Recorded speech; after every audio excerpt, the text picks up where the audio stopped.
Salve pessoal, tudo bem? Está no ar o episódio 90 do podcast da Página 5.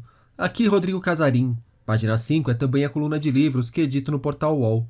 Estou no Instagram como página.5, no Twitter como @rodcasarim e no Telegram, só procurar pelo grupo Página 5. No trem de volta, no domingo, tentei distrair meu filho para ele ficar quieto. Os viajantes de primeira classe não gostam de barulho nem de criança agitada. De repente, pensei estupefata. Agora sou mesmo uma burguesa. E tarde demais. Depois, ao longo do verão, enquanto esperava meu primeiro cargo de professora, pensei: um dia terei que explicar todas essas coisas. Ou seja, terei que escrever sobre meu pai, sobre a vida dele e sobre essa distância entre nós dois, que teve início em minha adolescência. Uma distância de classe, mas bastante singular, que não pode ser nomeada, como um amor que se quebrou. Publicado originalmente em 1983, em um lugar a francesa Annie Ernaux, após deixar o vilarejo onde cresceu, entrar na universidade e se tornar professora, reconstrói a relação com o próprio pai.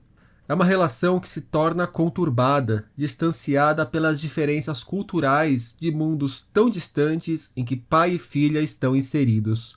Ao publicar O Lugar, Annie Ernaux abriu uma nova fase em sua produção literária. A partir desse livro, se transformou num dos grandes nomes da chamada autoficção. Diferente de tantos, a autoficção de Annie não é centrada no próprio umbigo. A autora parte das vivências, isso sim, para retratar em diferentes escalas os conflitos, turbulências e transformações sociais da França. Só para dar mais um exemplo, ainda falando de O Lugar, aqui a linguagem aparece como um demarcador social fundamental para que as relações sejam ou não estabelecidas. Quando estava na frente de pessoas que ele considerava importantes, ficava acanhado e tímido. Nunca perguntava nada. Em suma, comportava-se com inteligência, que consistia em perceber nossa inferioridade e combatê-la, encontrando meios de escondê-la o melhor que podia. Ficou uma tarde inteira nos perguntando o que a diretora quisera dizer com: para representar este papel, sua filha terá de usar um traje esporte fino. Vergonha por ignorar aquilo que necessariamente nós saberíamos se não fôssemos quem nós éramos, ou seja, inferiores. O Lugar já tinha saído no Brasil pela Três Estrelas e agora retorna às nossas livrarias pela novata Fósforo, que herdou o catálogo da antiga editora.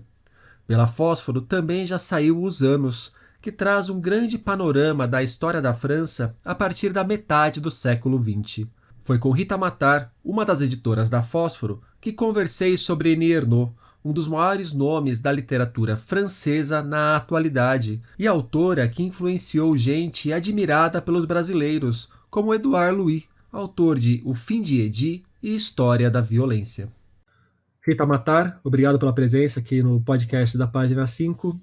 Rita, Annie Ernaux, por que devemos conhecer essa grande escritora francesa, super badalada na França e que me parece não ser tão conhecida aqui no Brasil, ou tão conhecida aqui no Brasil ainda? Oi, Rodrigo, obrigadíssima pelo convite, ainda mais para falar de Annie Ernaux, que é sempre um prazer.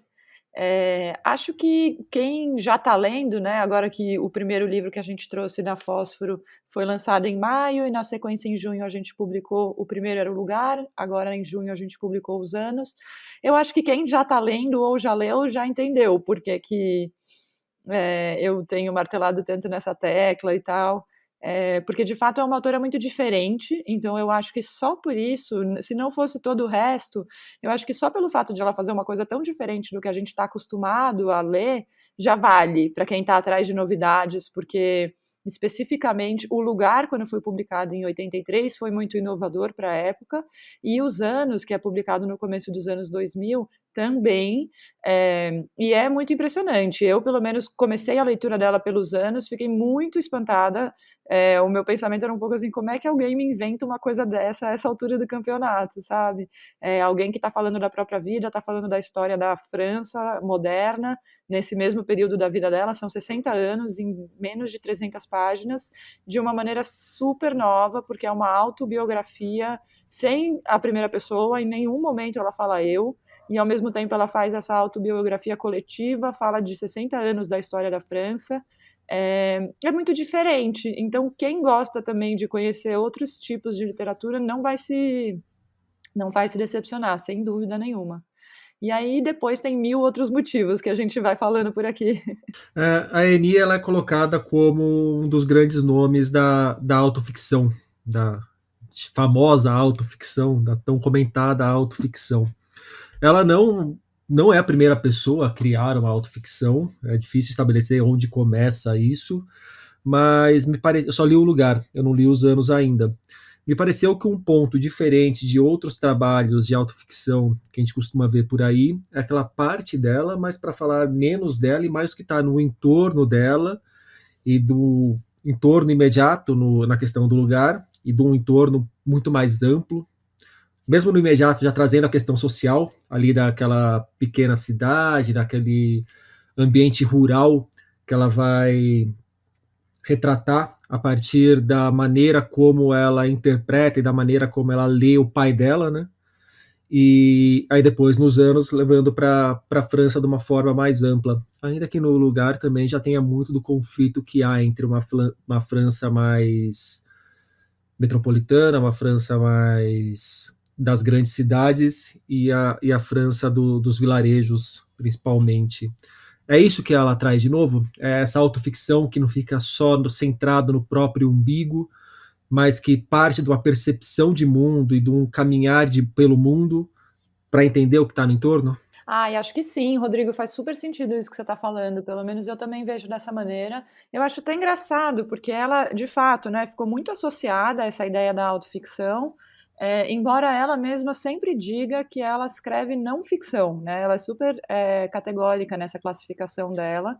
Eu posso Eu até te acho. interromper, que eu ia te perguntar isso, assim, por que que ela se considera, ou por que que ela é considerada uma Uhum, ficcionista? Porque eu venho da área de estudos de não ficção. uhum. E assim, a gente sabe das armadilhas da memória, que a nossa memória, muitas vezes que a gente tem clareza de algo que aconteceu de um jeito na nossa cabeça, a nossa memória pode estar criando ali uma ficção e nos pregando uma peça. Mas assim, não deixa de ser um gênero da não ficção ali, as memórias, a autobiografia. Então, se você puder já colocar um pouco dessa tensão que existe entre qual Uhum. caixinha encaixá-la da ficção, da não ficção, e porque Você ela fala uma sabe coisa, aí você, que como editora, faz outra. Pois é, o trabalho dela como na verdade o meu trabalho com a Eni começou antes da Fósforo, quando eu trabalhava numa outra editora que fechou, que é a Três Estrelas, eu publiquei Os Anos, e tinha planos de publicar mais coisas, aí a editora fechou, e aí a Fósforo nasceu e tal, então a gente promoveu essa migração do projeto, a gente inclusive manteve a identidade, né, o projeto gráfico inicial, porque era realmente um projeto que estava no meio do caminho, a gente simplesmente, enfim, mudou de uma editora para outra. Mas o que é engraçado é que na Três Estrelas, que era onde eu trabalhava, e tinha uma especificidade do catálogo que era só títulos de não ficção. E aí, por muito tempo, eu queria publicar a Annie Ernaux e eu não tinha a segurança. Eu falava, ai, mas que pena, porque o que ela faz é um negócio tão híbrido e tal. E aí, depois eu fui um pouco mais a fundo lendo entrevistas dela e outras coisas que não só os livros. E ela própria fala isso com muita clareza, assim, eu só faço não ficção, tudo que eu falo ali é verdade. É claro que ela provavelmente não está reivindicando que a memória dela seja perfeita, nem nada disso, mas eu acho que o que ela está falando é uma coisa que ela discute mais diretamente no Lugar, que é justamente o primeiro livro que ela traz essa discussão e meio que rompe com o trabalho ficcional, puramente ficcional que ela vinha fazendo antes, porque como ela está falando do pai dela no Lugar, ela fala: eu não posso falar sobre uma vida que foi regida pela necessidade por um ponto de vista da ficção, eu não posso engrandecer isso com, enfim, qualquer forma de poesia ou qualquer forma mais emocionante e tal. Por isso que ela procura essa escrita completamente seca, né? Ela está falando de coisas que são muito emocionantes mesmo, mas com uma concisão na linguagem que eu acho que também faz com que o livro seja muito na medida, porque um pouco mais eu acho que ela também ia errar a mão. Então, e ela tem muita consciência disso, ela fala disso no livro. Mas eu acho que tem muito a ver com isso, do ponto de vista dela, assim como tudo que ela faz, eu acho, o projeto literário dela como um todo, eu acho que tem muito a ver com essa origem e a questão de classe. Eu acho que ela não vê o trabalho dela como um trabalho ficcional em cima das origens de classe e pertencimento dela e tal. E acho que isso é muito constitutivo do projeto da Annie, mais do que qualquer outra coisa. Agora, o curioso é isso, né, que depois ela deixou digamos, ela fez uma escola, não sei, de pessoas que também gostam desse tema, que gostam da própria obra da Annie na França mesmo, e que aí sim talvez possam ser considerados mais ficcionais. Eu estou pensando no Edouard Louis, que fez o Fim de Edith, e recentemente mais um livro cujo nome agora eu esqueci. Mas que aí sim, ele vai mais para essa parte da ficção, consigo envolvido com a própria, né, ficção autobiográfica ou autoficção, qualquer coisa assim. Ela própria não fala dessa maneira, e acho que para ela é importante dizer que ela não fala, porque ela tem esse partido tomado de que ela não quer ficcionalizar nada que tenha a ver com a vida do pai, as dificuldades que foram vividas, e nem nada disso. Então, para ela, acho que era muito importante, pelo menos lá atrás, naquele momento, que a coisa fosse muito... enfim, uma não ficção muito cristalina, qualquer coisa assim. Agora, dito tudo isso, a minha sensação também é que há uma confusão a respeito dela, que eu acho até uma confusão um pouco curiosa, porque muita gente... então, quando eu publiquei na Três Estrelas, um pouco eu dei uma contrabandeada para dentro do catálogo, dizendo, é não ficção, ela mesma falou. Mas muita gente falou, nossa, você publicou a Annie Ernaux, mas você não fazia só não ficção? Como é que é isso e tal? Porque tem uma maneira de ler ela que é quase inevitável, que é como se fosse ficção. Esse que é o lance. Então, assim, não ficção, ficção, autoficção, eu acho que são categorias que a gente usa e os escritores, na verdade... Os bons escritores desafiam qualquer uma dessas categorias, mas eu acho que, no fundo, o que a gente está querendo dizer é que é literário, mais do que ficcional ou não, né? Se for uma não ficção, é uma não ficção super literária, isso com certeza, porque ela tem uma preocupação com a forma, ela tem uma preocupação com o estilo, e ela assume a subjetividade do que ela está falando. Então, ela não está fazendo aquela reportagem objetiva, não tem nenhuma pretensão disso, pelo contrário. Tem até um trecho, Rodrigo, vou ler aqui, posso? Claro. Porque tem a ver com isso que você falou da memória e... Tá, só deixa eu te fazer uma pergunta antes, então, que eu fiquei com dúvida. Mas no final, na Três Estrelas, na ficha catalográfica, saiu como ficção ou como não ficção? Nossa, boa pergunta. E eu não tô com a edição da Três Estrelas aqui. Depois eu te conto, prometo, porque eu não sei, mas deve ter saído como não ficção. Não sei. Você vai ler um trecho dos anos, certo? É um trecho dos anos que eu separei para pôr na orelha, justamente, porque fala sobre essa questão da memória, para mostrar como ela já se desobrigou de ser super... Apesar dela falar que ela só faz não ficção, ela se desobrigou dessa necessidade de, enfim, um rigor dos fatos e tal. Ela fala o seguinte: assim como o desejo sexual, a memória nunca se interrompe. Ela equipara mortos e vivos, pessoas reais e imaginárias, sonho e história.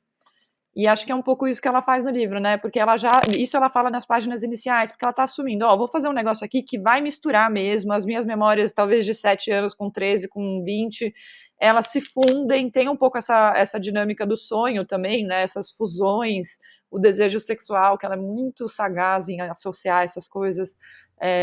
E mesmo assim ela está fazendo não ficção, porque de alguma maneira são coisas e experiências vividas por ela, mesmo que atravessadas por toda essa subjetividade que ela, enfim, abraça, em vez de tentar deixar de fora como a não ficção mais clássica faz, né? Por isso que é tão difícil categorizar ela, eu acho.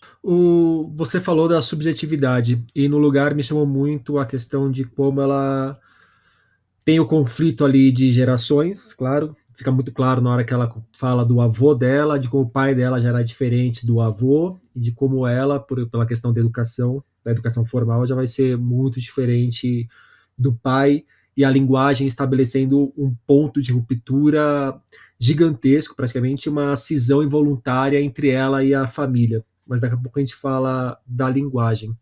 Mas me chama muito a atenção de como ela vai trabalhando essas subjetividades diferentes que existem entre a pessoa do campo e a pessoa da cidade, entre quem realiza um trabalho primordialmente braçal e quem realiza um trabalho intelectual, entre o sofisticado e o rústico, e aqui eu coloco o sofisticado bem entre aspas, que eu não quero criar uma hierarquização entre o que é sofisticado e o que é rústico, mas eu acho que são palavras que quem estiver nos ouvindo e não tiver lido o livro vai conseguir criar uma imagem da contraposição que a gente encontra ali no lugar.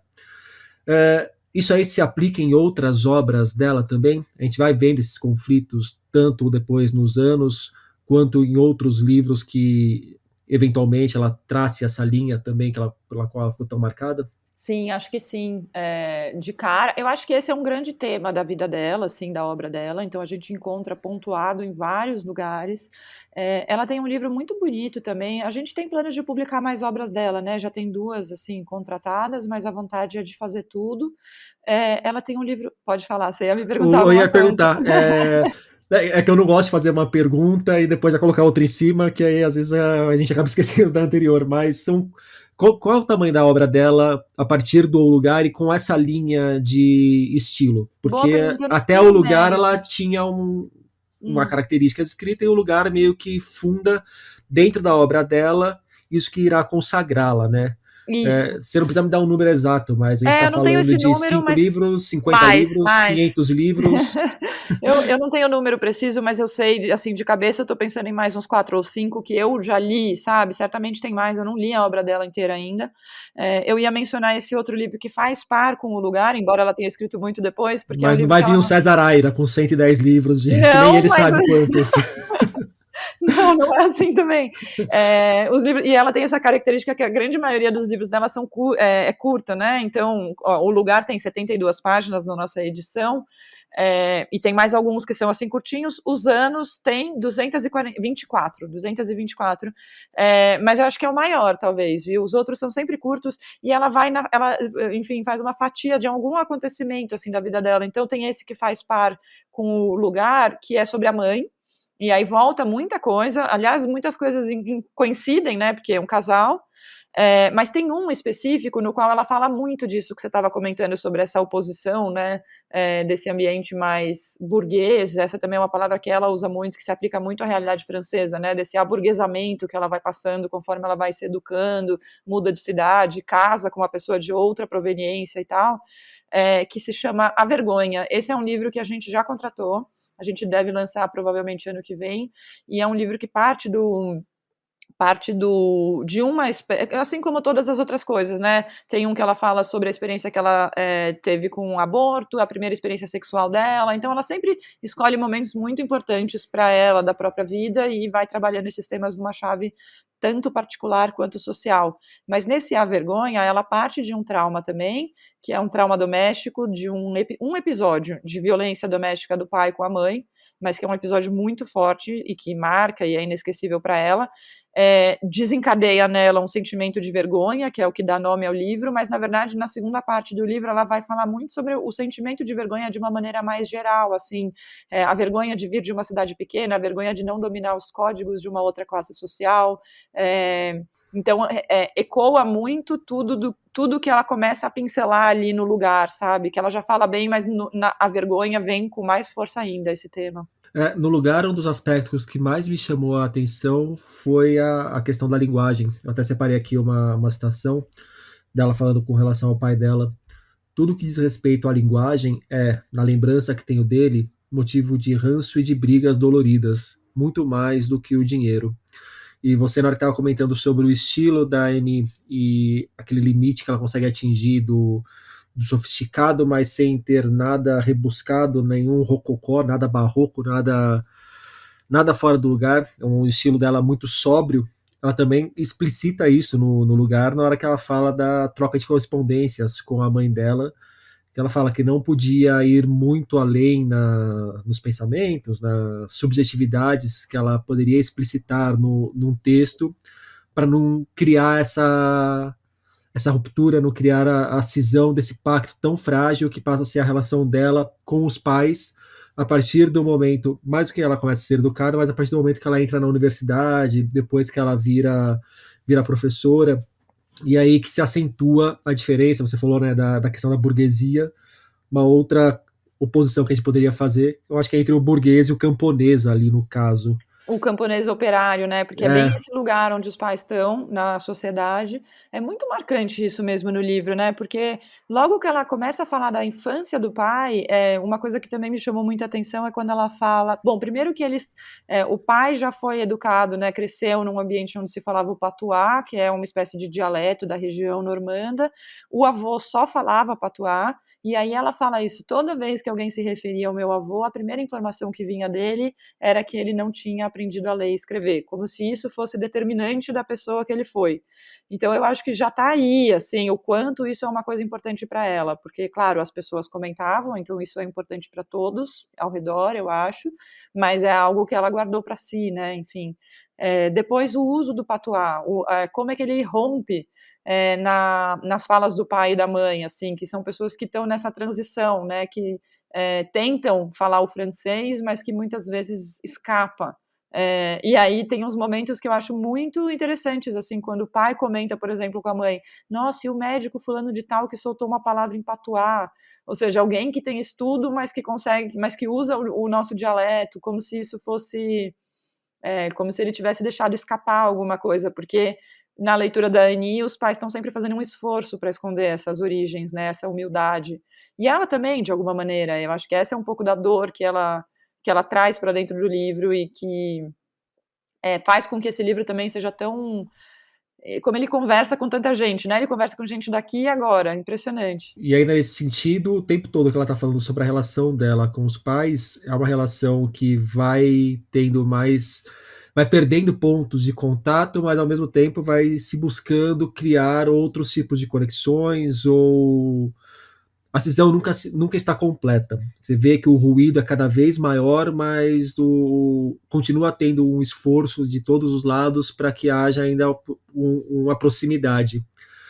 Mas aí, para usar o linguajar do boteco, que eu tô com saudades, porque eu continuo enfurnado em casa na quarentena, Somos é, dois. é muito marcante na hora que ela mostra quão escroto é o marido dela, que ela fala que ele se recusa a viajar com ela para a França, ou não vai com ela para a França, não vai com ela para o vilarejo dos pais dela, porque o que o marido dela, o intelectual tal, poderia aproveitar junto com aquele casal de camponeses, como poderia se divertir com alguém ali do campo, né? É um momento que me chamou muita atenção isso daí, que Sim, eu também ali fica fiquei. claro que, olha, outra pessoa que está na mesma situação social que eu no momento, que é essa questão da universidade, da intelectualidade, para ele que não tem o laço afetivo, a ruptura está dada.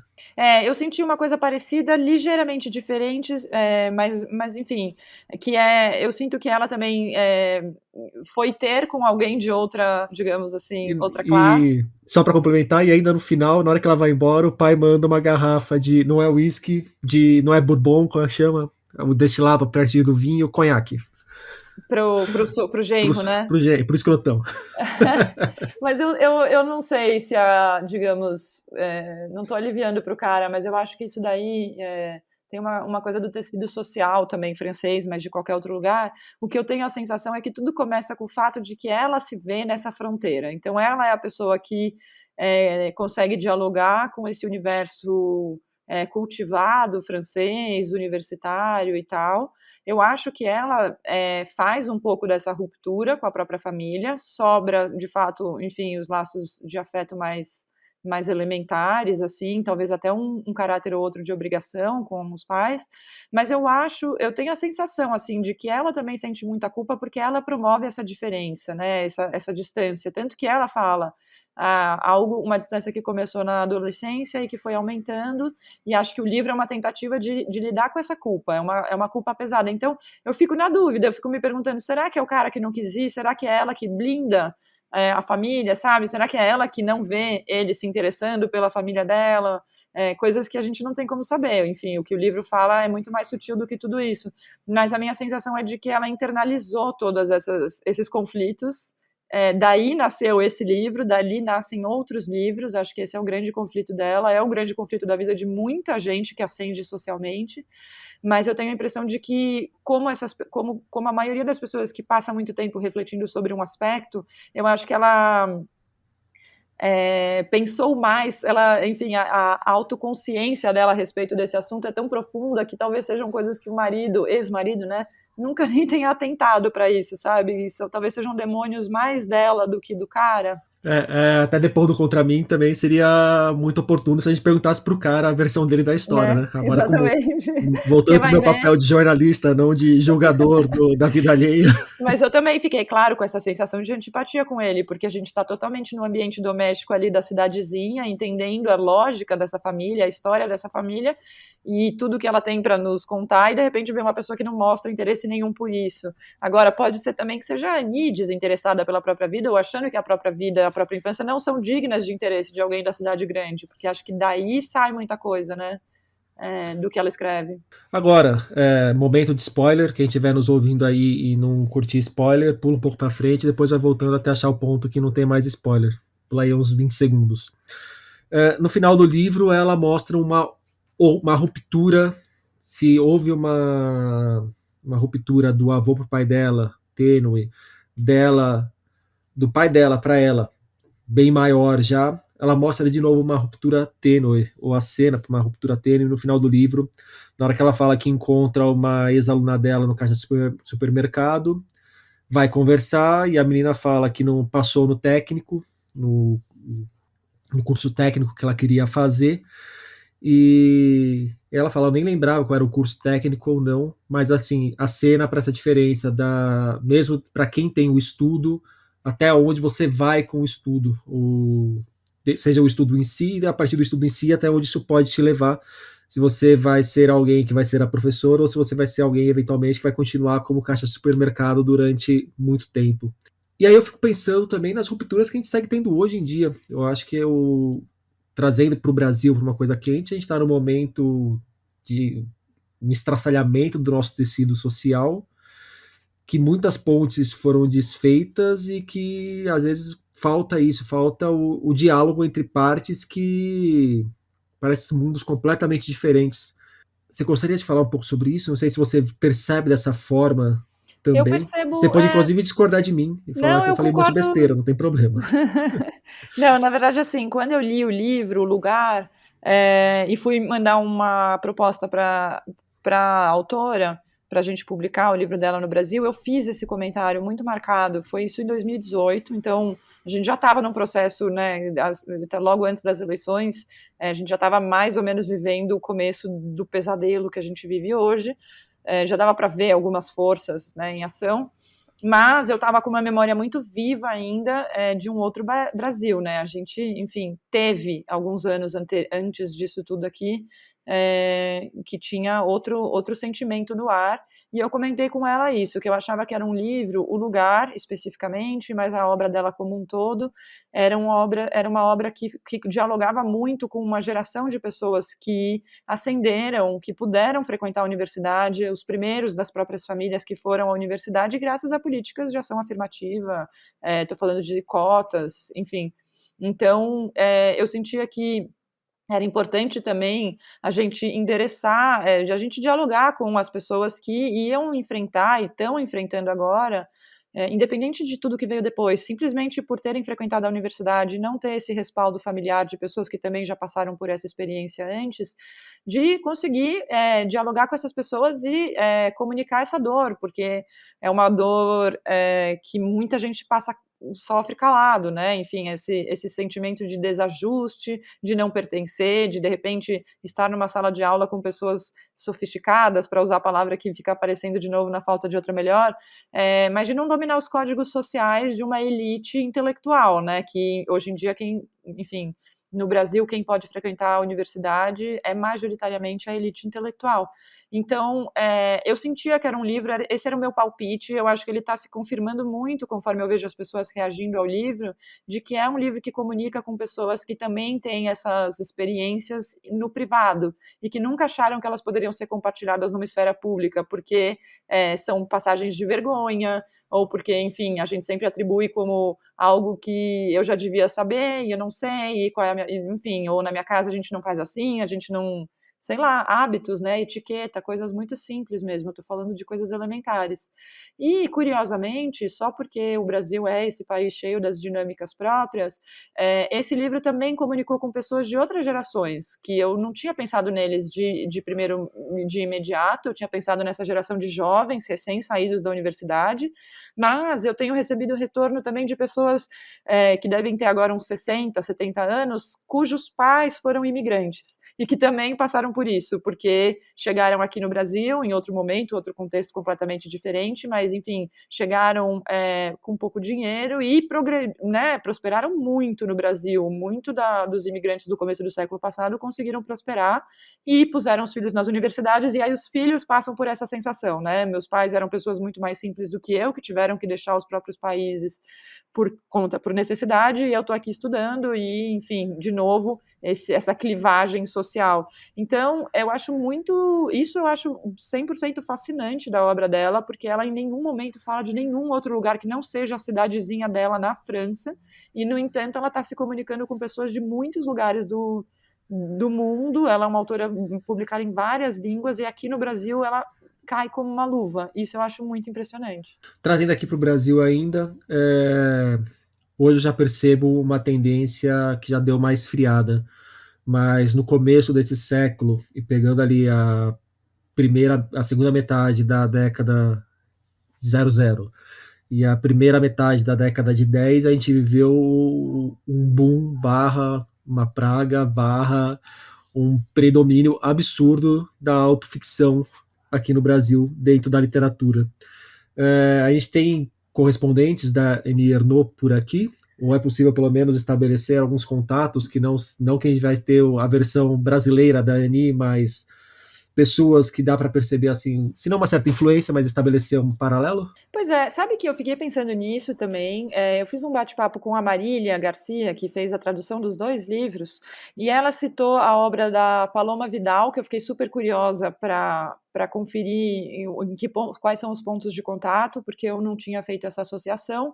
E o que me ocorreu, sendo que eu devo estar esquecendo um monte de gente que eu não lembro ou não li, mas o que me ocorreu, e que eu sei que não é uma influência, porque ele não conhecia a obra da Annie Ernaux, a gente trocou essa ideia, é o Julian Fuchs, porque eu sinto que o Julian, no romance que ele fez, A Resistência, e depois na Ocupação também, nos 2, ele trata de temas, ele também põe no caldeirão dele também estão política, pertencimento, identidade e experiência pessoal, e também calcado não necessariamente num trauma, mas acho que a gente pode falar em trauma, mas no mínimo em eventos marcantes da vida dele, para não ser muito generalista, mas o Julian fala, na Resistência, ele fala sobre a experiência da família dele, que teve que deixar a Argentina por conta da ditadura. Os pais são argentinos, ele próprio já nasce no Brasil, mas ele tem um irmão mais velho que nasceu na Argentina e que foi adotado, e ele trabalha muito essa questão dessa identidade do irmão em relação ao restante da família. Muitos dos componentes se repetem, assim, mas é outra equação. E eu acho que o Julian tem outro trabalho com a linguagem também, que é bem diferente da Annie Ernaux nesse sentido, porque ela é muito mais seca, acho que ela tem enfim, e ela, nesse livro, ela usa a primeira pessoa, mas nos anos que essa autobiografia, ela não usa a primeira pessoa, ela só fala de si na terceira do singular, como ela, ou na primeira do plural, nós. Aí ela está se referindo à geração dela, provavelmente, ou, enfim, a uma comunidade de pessoas ali da França. Mas eu ainda acho que é o autor que eu mais consigo aproximar. Talvez por ignorância, por não ter outras referências, mas eu não consigo pensar em mais ninguém. O Lugar, ele já vendeu mais de 950 mil exemplares na França, pelo que eu vi numa matéria recente que saiu na Folha. É um número, para nós brasileiros, que impacta pra caramba. Para o mercado francês é um número razoável, um número bom, assim, mas é número de best-seller na França mesmo, só para situar quem estiver nos ouvindo. O livro mais recente do Houellebecq, o Serotonina, saiu na França com tiragem inicial de 320 mil exemplares. Seria um autor que aqui no Brasil, um autor desse tamanho, com o tipo de texto que faz, de repente sairia com uma tiragem aí de 8 mil exemplares, sendo otimista. Então, só para situar o ouvinte nessa diferença de mercado. mas dá uma ideia já do lugar que ela ocupa na literatura francesa, e ela é uma autora muito premiada também na França. Qual que é o tamanho da Annie hoje na França para a literatura e para o debate público francês? Porque lá os escritores têm uma importância muito grande nisso também. Eles Sim. ainda são ouvidos. Ou, entre outras coisas que a gente inveja, né? Eu morro de inveja desse mercado maduro, que os números são super expressivos e tal. Então, a importância também que se dá aos autores lá também é invejável. Mas a Annie, ela é muito grande mesmo, assim, lá na França. Eu até fico um pouco chocada com o fato de que a gente tenha tido a oportunidade de publicá-la, seja fosse na Três Estrelas lá atrás, seja na Fósforo, que é uma editora novíssima, né? O primeiro livro que a gente lançou é justamente O Lugar. Que ela não estivesse publicada no Brasil é uma particularidade muito do nosso mercado, assim. E esquisito, né? Porque a gente dá atenção para a literatura francesa. Não é Agora, uma autora, sei lá, da Eslováquia. sim, você tem razão, mas só para contar o histórico da Annie no Brasil completo, nos anos 80 foi publicado um livro dela no Brasil pela editora Objetiva. Eu não conheço o contexto em que ele foi contratado nem nada, mas foi o único livro dela que saiu naquela época, se chamava Paixão Simples, e também era um livro bem, digamos, é, chocante a palavra, na falta de outra melhor, porque ela contava, a Annie nasceu em 40. Então, nos anos 80, ela já tinha 40 e tantos anos, já era mãe, já tinha se divorciado, e ela conta de um caso de amor que ela teve com um homem mais novo, que é uma coisa, enfim, que talvez hoje, eu até li o livro, quando eu fui escolher quais a gente ia publicar de início, e pensei, nossa, esse livro deve ter causado muito furor na época. Ainda é chocante, mas não tanto quanto foi, sabe? Por isso que não foi um dos que a gente escolheu para começar. Mas, enfim, muito provocador também no sentido de falar sobre a sexualidade da mulher já mais madura e divorciada com um homem mais jovem, e ela fala desse caso, é um caso muito que varre a cabeça dela, sabe? Ela fica monotemática, completamente obcecada pela história e muito honesta na descrição dessa história.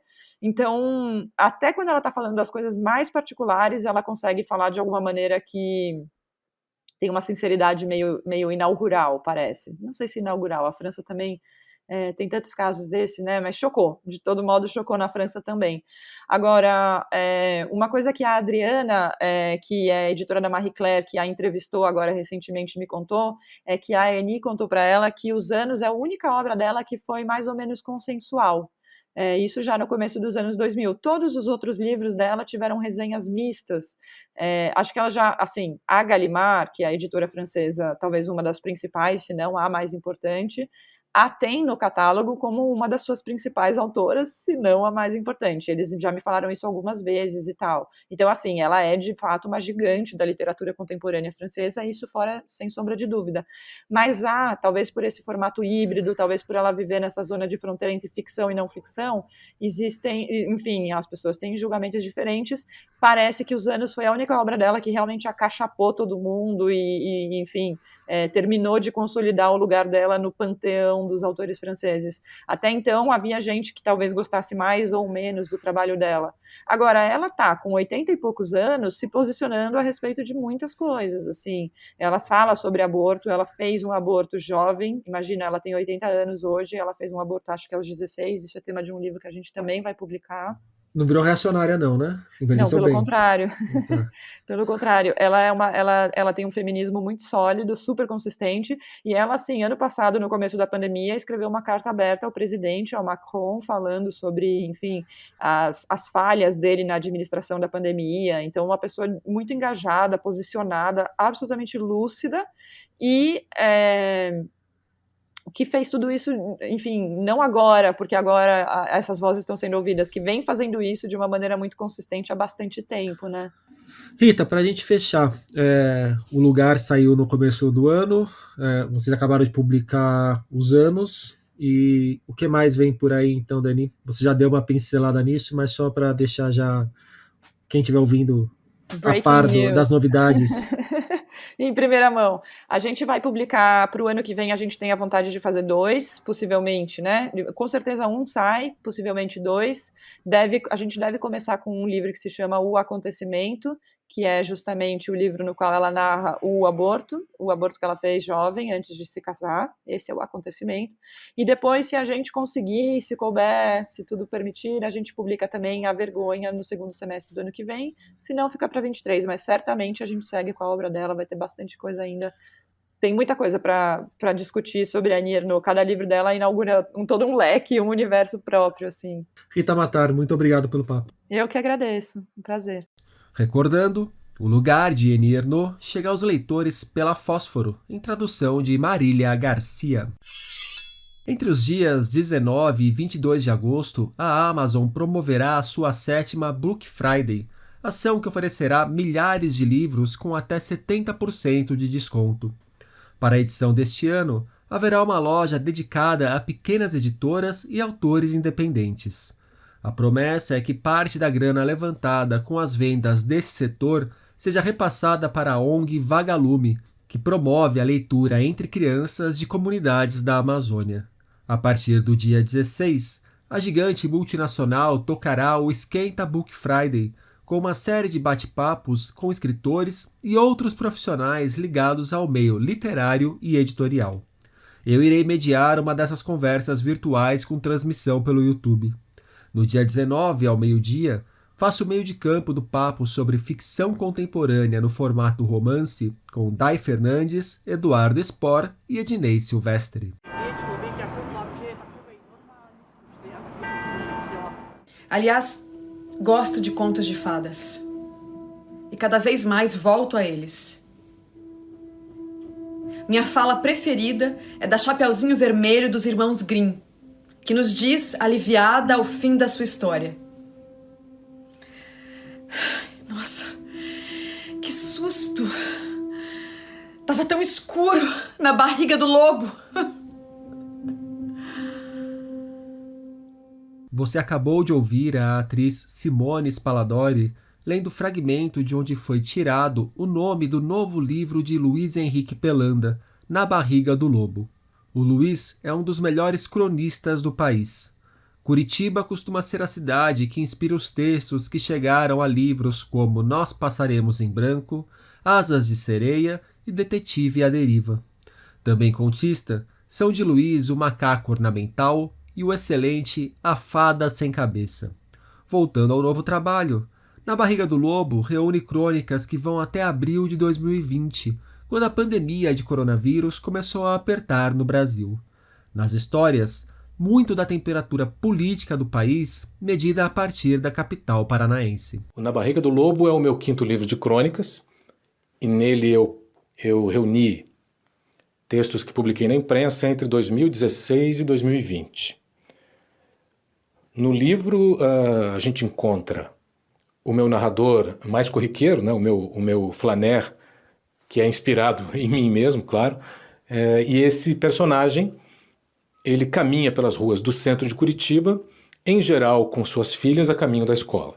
Nesse caminho, nesse percurso, ele encontra vários outros personagens e interage com eles. E através dessa interação ele vai dar a temperatura política da cidade, né?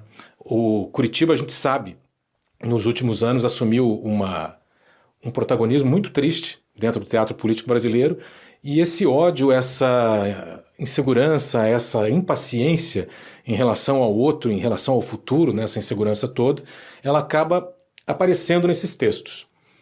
O último texto do livro ele vai retratar o início da pandemia, em março, abril de 2020, e o momento em que, simbolicamente até, esse flaner se recolhe ao isolamento, né? Ele se recolhe ao seu apartamento e passa a observar o Brasil da janela da sua torre. Esse período representa a entrada definitiva nisso que eu chamo da barriga do lobo, né? De barriga do lobo, o ventre da fera, que é onde estaríamos agora à espera de alguma redefinição. A chegada do caçador. E esse caçador quem é? E esse caçador seria uma boa solução ou não? Na Barriga do Lobo, de Luiz Henrique Pelanda, chega aos leitores pela Arquipélago. Em 2019, no júri da primeira fase do Oceanos, um dos títulos que me chamou a atenção foi O Livro dos Monólogos, de Diógenes Moura, que acabou chegando à semifinal do prêmio. Agora o Diógenes está com um livro novo na praça. Falo de Vazão 10.8, A Última Gota de Morfina, romance no qual transita por outros gêneros da literatura para enfrentar a ausência definitiva, a morte de sua irmã. Vazão 10.8 é um romance que diz sobre os últimos 6 meses na vida de Amy, minha única irmã. Mas não se trata de um livro sobre despedidas. É um livro sobre versos encarnados, lábios mansos, arrepios. Conta a história de uma mulher que olha para dentro de si mesma, entre o silêncio dos seus dias e das suas noites. Narrada em capítulos curtos, mostra que na vida de Amy, tudo é memória, realidade, invenção, drama e poesia. Amy cruza o próprio destino para atingir o derradeiro verso e descansar à beira de um riacho, como se a vida estivesse apenas começando, por dentro de um livro aberto, que página por página poderá mudar a cada instante. Vazão 10.8, A Última Gota de Morfina, de Diógenes Moura, sai pela Vento Leste. Panorama muito geral da ficção narrativa moçambicana contemporânea, ficção científica brasileira contemporânea, uma leitura sobre Braulio Tavares e Lady Sibila, Travessias Imaginárias, literatura de língua portuguesa em nova perspectiva, a escrita ficcional cabo-verdiana contemporânea. Esses são 3 dos 10 ensaios que compõem Travessias Imaginárias, literaturas de língua portuguesa em nova perspectiva, volume organizado por Mirna Queiroz. Olá, ouvintes do podcast Página 5. Obrigada, Rodrigo Casarim, pelo convite. Eu sou Mirna Queiroz, diretora da revista Pessoa de Literatura, sediada em São Paulo, e da Associação Cultural Mombac, de Lisboa. Como alguns já sabem, a revista Pessoa tenta há 11 anos fazer a ponte entre as literaturas de língua portuguesa. Por conta dessa experiência, o editor Francis Manzoni convidou-me para organizar uma antologia de ensaios para as edições Sesc, de autoria de pensadores do Brasil, Portugal, Angola, Moçambique e Cabo Verde. Nasceu assim o livro Travessias Imaginárias, Literaturas de Língua Portuguesa em Nova Perspectiva. Vale sublinhar que o sentido dado à nova perspectiva resulta, em primeiro lugar, das dicções muito próprias e projetos de investigação distintos dos ensaístas convidados para integrar a antologia. Como resultado, vemos mobilizadas obras de escritores de diferentes gerações e diferentes paisagens literárias que não deixam, num nível ou outro, de dialogar entre si. Alguns deles são muito conhecidos dos leitores brasileiros, como o angolano José Eduardo Agualusa, a portuguesa Djamília Pereira de Almeida e a brasileira Ângela Lago. Muitos outros, no entanto, nunca foram publicados no Brasil, ou já foram esquecidos, até mesmo nos seus países de origem. É o caso do moçambicano Kalani da Silva, do brasileiro Nicodemo Sena e do português Rui Nunes. Os ensaios estabelecem relações instigantes com muitas noções do campo literário. Aqui nada está dado. Nenhuma palavra será definitiva, como diz o autor português Hélder Cancela. Afinal, as literaturas estão em trânsito, em construção, como tudo no campo da invenção. Travessias Imaginárias, acredito eu, nos ajuda a reconhecer diferentes possibilidades de compreensão no campo da literatura ao discutir estratégias estéticas, objetivos éticos e de prática sociocultural, numa perspectiva transnacional e transdisciplinar. Incrementa o nosso repertório de referências literárias e culturais. Espero que alargue a nossa visão das pluralidades que são a marca da produção literária contemporânea de língua portuguesa. Pode atrair o interesse de estudiosos, mas também de leitores curiosos. A quem se aventurar por essa travessia, fica aqui o meu desejo de uma boa leitura. Travessias Imaginárias, literaturas de língua portuguesa em nova perspectiva, organizado por Mirna Queiroz, chega aos leitores pela Edições Sesc. E por hoje é isso aí, pessoal. Indique o podcast pros amigos e pros inimigos. Um abraço, um beijo, um aperto de mão e até a semana que vem.